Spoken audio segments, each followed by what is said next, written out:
आम लोगों के बेहतर सेवा के लिए जो बने मिसाल है सीतामढ़ी के रघुनाथपुरी के सदानंद अमृत अस्पताल है। नमस्कार, नमो मिथिला में आपका स्वागत है। हम अभी मौजूद हैं सीतामढ़ी शहर के रघुनाथपुरी में, जहां सदानंद अमृत अस्पताल में मौजूद है। यहाँ के डॉक्टर शशि शेखर झा बड़े ही लोकप्रिय हैं और सीतामढ़ी के प्रसिद्ध फिजिशियन हैं।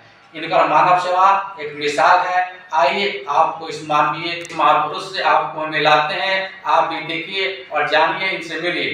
जी सर, नमो मिथिला में आपका स्वागत है। धन्यवाद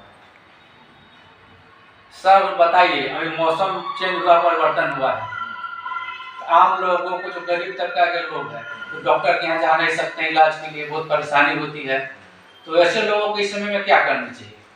अभी जनरली मौसम चेंज हो रहा है तो सर्दी खांसी फेफड़ा का जो शिकायत है, जिनको दमा है और जिनको सांस के नली का प्रॉब्लम है, उन लोगों को ज़्यादा आपको प्रॉब्लम हो रहा है। उस तरह के रोगी ज़्यादा आ रहे हैं। उसमें बहुत सारे लोग हैं जो एफोर्ड नहीं कर सकते हैं, जो इलाज को एफोर्ड नहीं कर सकते हैं, और पुराना सांस का बीमारी है या हार्ट का बीमारी है, तो उस तरह के लोगों को हमारे यहाँ बहुत अच्छा फैसिलिटी है कि उनको जांच में, इलाज में सब तरह का रियायत होगा और उनको सब तरह का सुविधा दिया जाएगा। ईसीजी में उनको फैसिलिटी दिया जाएगा, उनको एडमिशन में फैसिलिटी दिया जाएगा।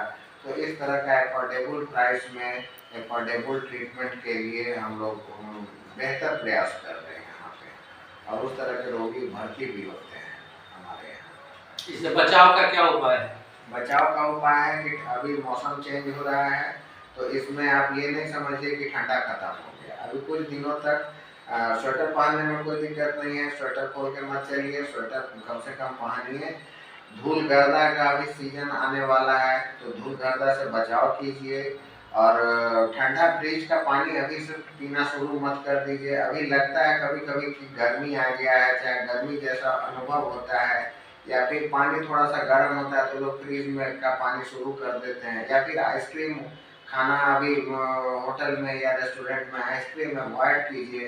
पुराना आइसक्रीम स्टोर्ड रहता है, वो सब अभी डिस्पर्स करेगा।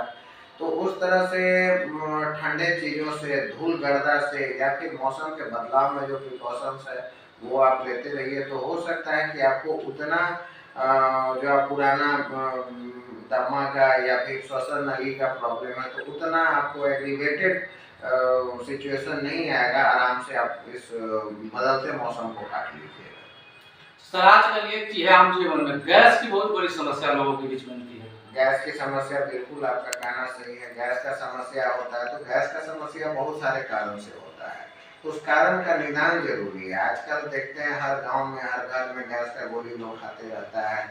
पता नहीं चलता है कि गैस का क्या कारण है। उस कारण को जानने का कोशिश करना चाहिए और उसका इलाज करवाना चाहिए।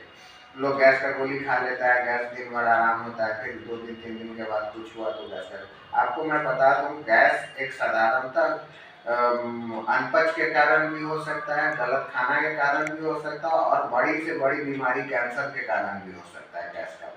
गैस अगर बनता है, किसी अगर आदमी को 1 दिन 2 दिन गैस बनता है तो कोई दिक्कत नहीं, अपना वो गैस का गोली खा ले या फिर किस तरह से अपना हाजमा ठीक कर ले। लेकिन किसी को अगर बार बार ये गैस की बीमारी हो रही है, पेट में दर्द हो रहा है, तो उनको उचित उपाय के लिए यहाँ आना चाहिए, चाहे अपने किसी चिकित्सक से मिलना चाहिए।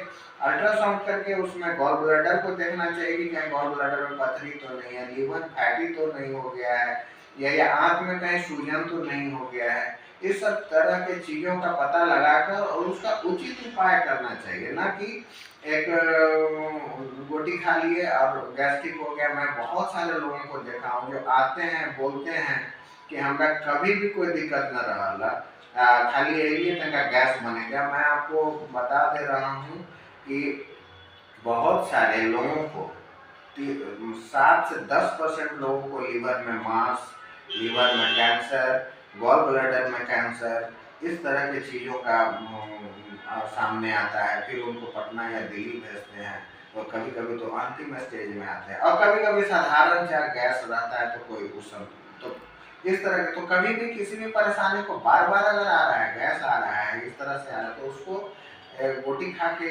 दवाई खा के गैस का कभी भी इग्नोर नहीं करना चाहिए। उसका उचित उपाय करना चाहिए, इलाज करना चाहिए, और अगर कुछ नहीं है तो ठीक है, बेटर है। डायबिटीज में सर एक बहुत बड़ी समस्या है। डायबिटीज कहते हैं कि भारत के अर्थव्यवस्था को के लिए ये सबसे बड़ा अभिशाप है। डायबिटीज बीमारी इंडियन इकोनॉमी को डिस्टर्ब कर रहा है। ये डायबिटीज जो है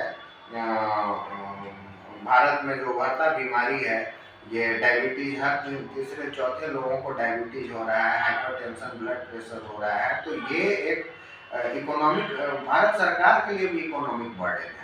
और मैं बता दूं कि डायबिटीज में लोग क्या करते हैं कि चूरन खाने लगते हैं, पत्ती किसी चीज़ का यूज करने लगते हैं, आयुर्वेदिक तरीके से उसको डील करने लगते हैं, या फिर किसी भी तरीके से उसका निदान सोचने लगते हैं। अगर आपका चीनी एक लेवल के ऊपर है, एक मानक के ऊपर है, तो उसका समुचित दवा खाइए और उसको कंट्रोल में रखिए। डायबिटीज से आपका अगर कंट्रोल में है तो बहुत सारे चीज़ों से बचाव हो सकता है। डायबिटीज अगर कंट्रोल में है तो आपका हार्ट का डिजीज नहीं होगा, आपका किडनी का डिजीज नहीं होगा, आपको ब्रेन हेमरेज, स्ट्रोक नहीं होगा, आपको बीपी नहीं होगा, बहुत सारे चीज़ों से बचाव होगा। और अगर आपका चीनी बेपरमान हो गया है, अगर बहुत ज़्यादा बढ़ गया हुआ है, तो वो कुछ न कुछ समझ लीजिए, जब आपका चीनी जिस दिन डायग्नोज होता है उस दिन समझ लीजिए कि आपका कुछ पोर्शन ही डैमेज कर चुका है। आज अगर आप आए हैं कि हमको पेशाब ज़्यादा हो रहा है, या वीकनेस है, या फिर हमको मतलब ज़्यादा पानी प्यास लग रहा है, तो समझ लीजिए आप डायबिटीज की तरफ जा रहे हैं। और आप अगर उसके जांच में पाया गया है कि अगर आपको डायबिटीज है, तो आप समझ लीजिए कि उस दिन आपका कुछ न कुछ ऑर्गन डैमेज ऑलरेडी हो चुका है। तो अब इसका बेटर उपाय यही है कि उसको अब बढ़ने नहीं देना है। नहीं तो छोटी नसें जो होती हैं, आँख की नसें सबसे पहले खराब होती है, अंधापन होने लगता है, हार्ट अटैक का चांस होने लगता है, किडनी फेलियर का chance, chronic kidney disease CKD बोलते हैं, उसका चांस होता है। तो अगर चीनी है तो उसका समुचित इलाज कीजिए। आजकल दवा आया है, बहुत अच्छा दवा सब है, उसका यूज कीजिए और स्वस्थ रहिए। कि ये फूल पत्ती और भूसा भूसी खा के उसका निदान कीजिए। लाइफ स्टाइल मॉडिफिकेशन कीजिए। लाइफ स्टाइल मॉडिफिकेशन में वॉक कीजिए, ग्रीन लीफी वेजिटेबल खाइए, जैसे हरा साग सब्जी खाइए। नॉन वेजिटेबल्स जो है मांसाहार से थोड़ा अवॉइड कीजिए। मांसाहार में भी मछली ठीक है, ओमेगा 3 फैटी एसिड है, वो बेटर है। रेड मीट को अवॉइड कीजिए, स्मोकिंग को अवॉइड कीजिए। ये सब चीज़ से डायबिटीज और हार्ट डिजीज से आप प्रोटेक्टेड रहिए। जी, आपका बहुत बहुत धन्यवाद। आपने नव मिथिला के माध्यम से लोगों को बहुत बेहतर जानकारी दी। अगर आप किसी समस्या से परेशान हैं तो आइए, इनसे मिलिए। ये एक अच्छे डॉक्टर के साथ साथ ये अच्छे समाज सेवी भी हैं, आपको हर तरह से मदद भी करेंगे, आपका इलाज भी करेंगे। सेहत से जुड़े खबर को देखने के लिए हमारे चैनल नमो मिथिला को लाइक करें, कमेंट करें, शेयर करें। हाँ, सब्सक्राइब करना ना भूलें। सब्सक्राइब कर अपना आशीर्वाद जरूर दें। जय सनातन, जय मिथिला।